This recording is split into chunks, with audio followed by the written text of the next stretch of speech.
여러분은 하늘에 그려지는 비행운을 유심히 바라본 적이 있나요? 푸른 하늘 위 비행기가 지나간 자리에 남겨지는 가늘고 긴 모양의 구름을 보고 있으면 왠지 모를 설렘이 느껴지기도 합니다. 하지만 김혜란 작가의 소설집의 제목 비행운이라는 말에는 다른 의미가 함께 숨겨져 있습니다.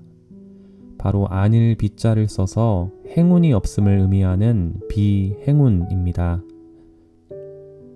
누군가가 푸른 하늘 위 예쁘게 그려지는 비행운을 바라보며 멋진 비상을 꿈꾼다면 또 누군가는 끊이지 않는 현실의 고달픔과 좌절을 겪으며 다른 의미의 비행운을 짊어지고 살아가는 곳이 우리가 사는 세상입니다. 소설의 내용에 의하면 인천공항 여객터미널은 5만 장 이상의 유리가 사용되고 있습니다. 그리고 그것이 좀 더 투명하라고, 좀 더 반짝이라고 매일매일 수백 명의 사람들이 공들여 일하고 있다고 합니다. 탑승동에만 약 500명, 공항 전체로 따지면 700여 명에 달하는 청소 노동자들이 그들이었다. 기옥 씨는 그중 한 명이었다. 청소는 3개조로 나뉘어 24시간 내내 이뤄졌다. 여객터미널 3층에 있는 여자 화장실 2개가 기옥 씨의 담당 구역이었다. 이렇듯 소설 속 주인공 기옥은 인천공항에서 화장실 청소 일을 하고 있는 중년의 여성입니다. 공항에서 일하며 누구보다도 비행운을 자주 볼 수 있는 그녀지만 공항이라는 독특한 장소가 가져다주는 설렘의 감정은 기옥과는 상관이 없습니다. 추석 연휴의 첫날이었지만 그날도 기옥은 공항 화장실에서 닦고 문지르고 대소변이 묻은 휴지 더미를 비우는 일을 반복합니다. 명절 연휴를 맞아 해외로 여행을 가는 사람들이 붐벼 더 바빠졌습니다. 수많은 내국인, 외국인들이 그곳을 들락날락하지만 그 누구도 기옥의 존재를 특별히 의식하진 않습니다. 기옥은 가끔 자신이 투명 인간이 된 것 같습니다.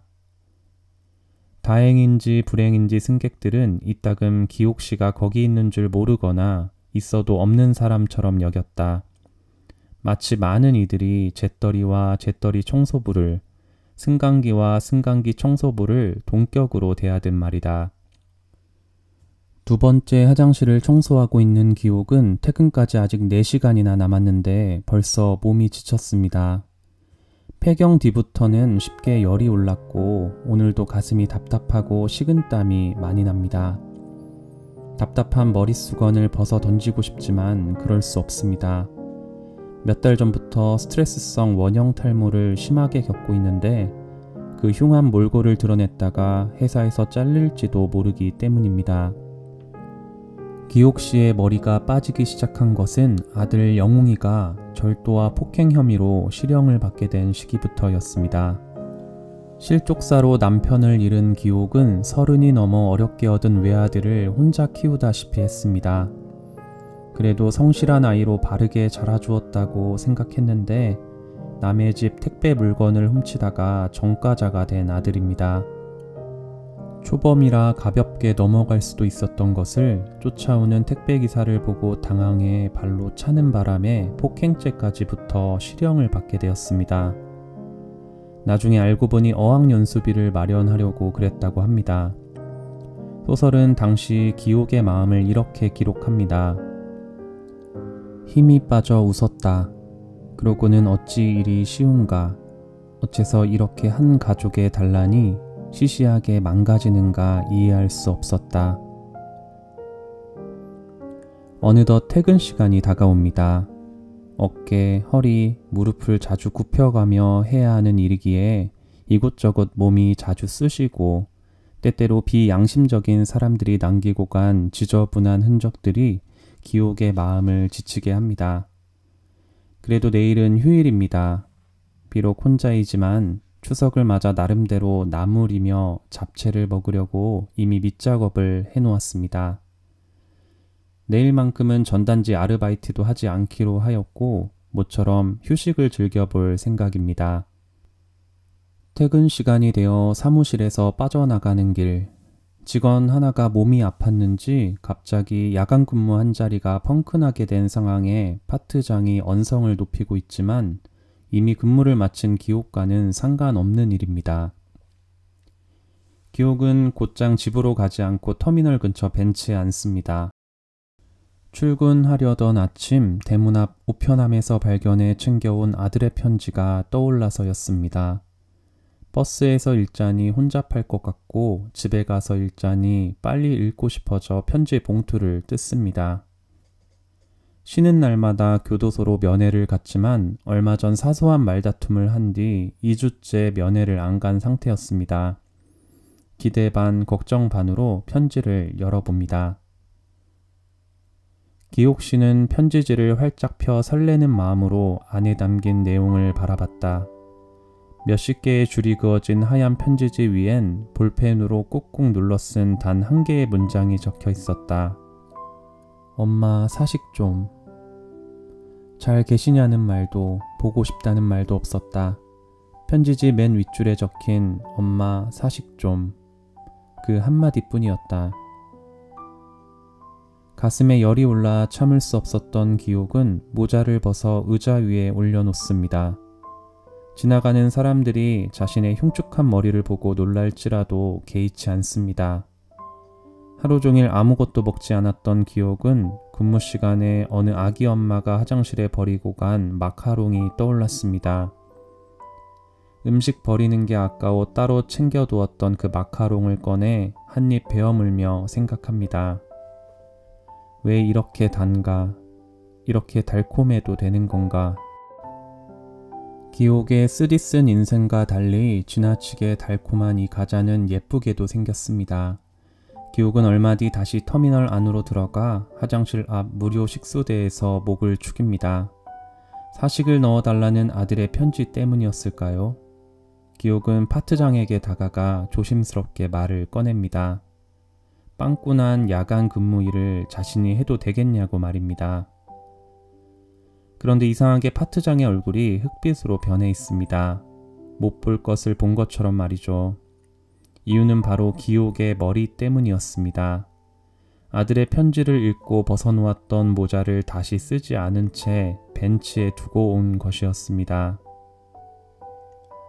기옥 씨의 얼굴을 모르지 않는 파트장은 당황한 기색을 숨기려 했지만 동공 많은 몹시 크게 벌어져 파르르 떨리고 있었다.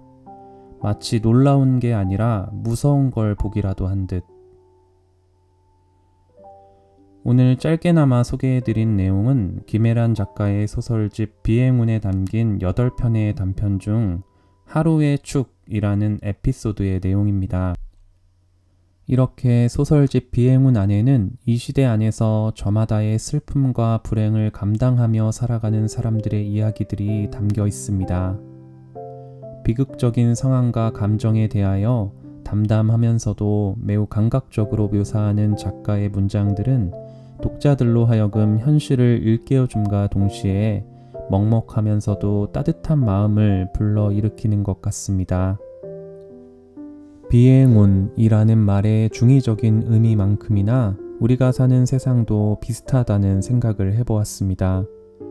화려하고 예쁜 것들 위주로 담아내는 TV 프로그램과 지나치게 행복한 미소를 과시하는 SNS 속 세상과는 다르게 현실 세상에는 여전히 아프고 상처난 곳들이 많습니다. 가난이 또 하나의 부끄러움과 비밀이 돼버린 세상 속에 잘 가려져 눈에 띄진 않지만 여전히 이 세상에는 아픈 사람들이 많습니다.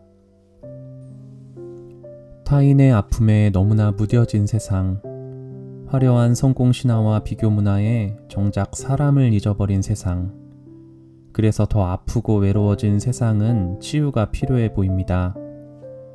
그리고 그 치유는 아마도 이 세상 누군가의 아픔이 나와 상관없지 않다는 사실을 깨닫는 일에서부터 시작되지 않을까 생각해 보았습니다.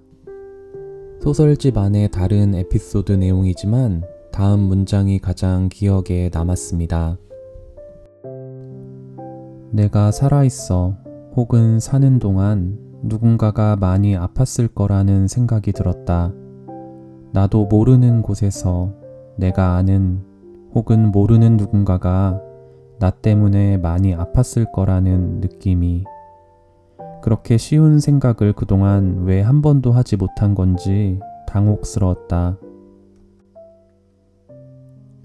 오늘 이 영상은 이혜인 수녀님이 쓴 친구야 너는 아니 라는 시 한 편을 읽어드리며 마칠까 합니다.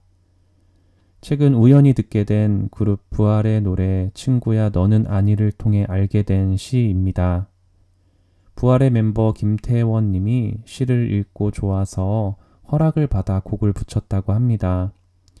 이 시가 오늘도 저마다의 아픔을 견디고 있을 누군가에게 따뜻한 위로가 되어 주었으면 좋겠습니다.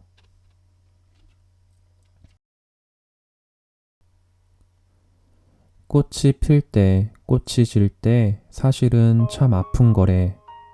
나무가 꽃을 피우고 열매를 달아줄 때 사실은 참 아픈 거래. 친구야, 봄비처럼 아파도 웃으면서 너에게 가고픈 내 마음 아니. 향기 속에 숨겨진 내 눈물이 한 송이 꽃이 되는 걸 너는 아니.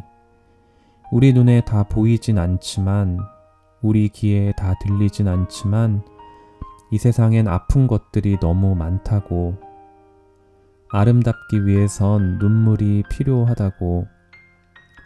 엄마가 혼잣말로 하시던 얘기가 자꾸 생각이 나는 날, 이 세상엔 아픈 것들이 너무 많다고.